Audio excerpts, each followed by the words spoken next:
تلك الدار الآخرة نجعلها للذين لا يريدون علوا في الأرض ولا فسادا والعاقبة للمتقين.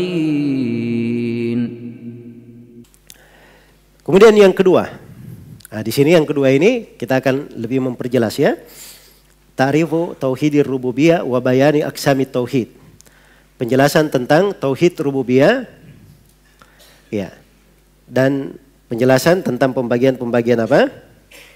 Pembagian-pembagian tauhid.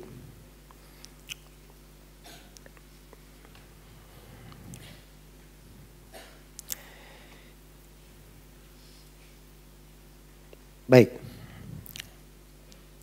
Tauhid rububiyah itu apa?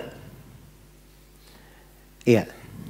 Tauhid rububiyah adalah ifradullah ta'ala bi af'alihi. Mengesahkan Allah Subhanahu wa taala dalam perbuatan-perbuatannya. Iya. Kalau bahasa lainnya seperti yang disebut oleh penulis di sini. Mengakui bahwa Allah itu Al-Khaliq, Ar-Razik, dan Al-Mudabbir. Mengakui bahwa Dia adalah Allah Al-Khaliq yang Maha Mencipta, Maha memberi rezeki, dan Maha mengatur segala perkara. Iya. Jadi kalau berbicara tentang perbuatan Allah itu banyak ya. Dia Maha memberi rezeki, Maha mencipta, menghidupkan dan mematikan, ya, mengatur segala perkara, Maha menguasai, Maha memberi manfaat, Maha di tangannya segala bahaya yang menimpakan musibah dan seterusnya. Ini dari makna-makna rububiyah. Jadi mengakui bahwa Allah Subhanahu wa taala bersendirian di dalam hal itu semua, itu yang disebut dengan tauhid apa? Tauhid rububiyah. Tauhid rububiyah. Tauhid yang kedua namanya tauhid uluhiyah. Tauhid uluhiyah definisinya ifradullah ta'ala bil ibadah. Mengesahkan Allah Subhanahu wa taala dalam apa? Dalam ibadah. Ya, mengesahkan Allah di dalam doa, di dalam nadar, dalam kurban, dalam tawakal, dalam salat, puasa, zakat, haji, ya, dalam berharap,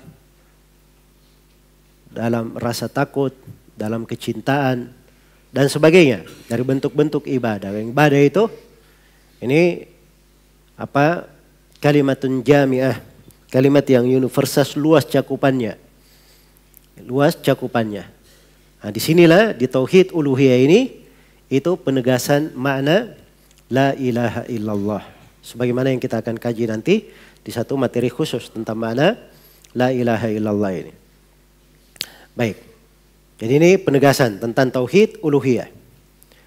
Tauhid yang ketiga namanya apa? Tauhid al-asma was sifat. Iya. Adalah tauhid nama-nama dan sifat Allah Subhanahu wa taala.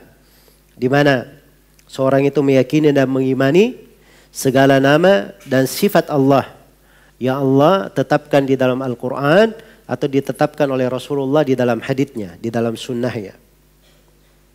Iya. Dengan meyakini bahwa Allah tidak serupa dengan makhluknya. Dan sifat-sifat itu, nama-nama dan sifat itu sesuai dengan kemuliaan dan kebesaran Allah Subhanahu wa taala. Itu kaidahnya. Ya. Jadi dalam penetapan tauhid rububiyah, tauhid asma wa sifat, yang pertama dia tetapkan nama-nama dan sifat-sifat.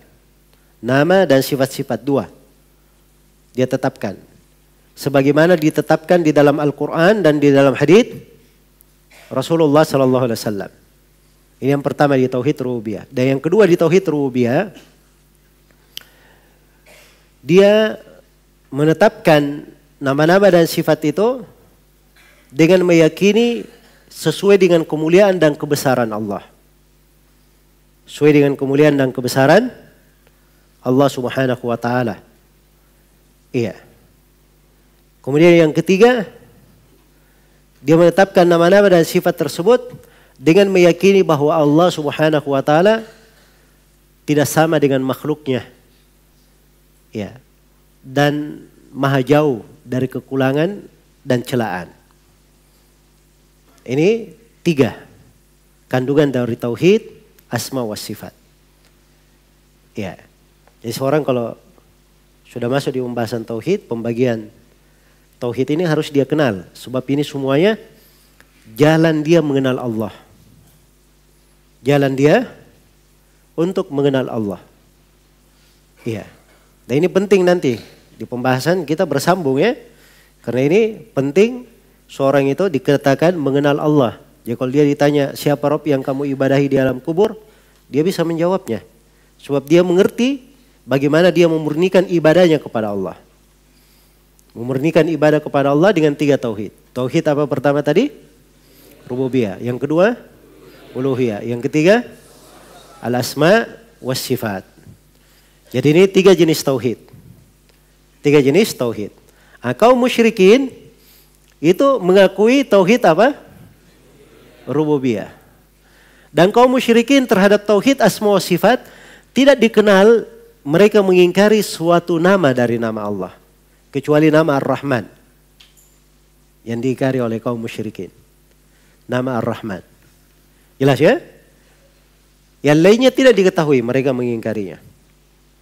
Iya. Adapun tauhid uluhiyah, ini di sini di antara letak kekafirannya kaum musyrikin.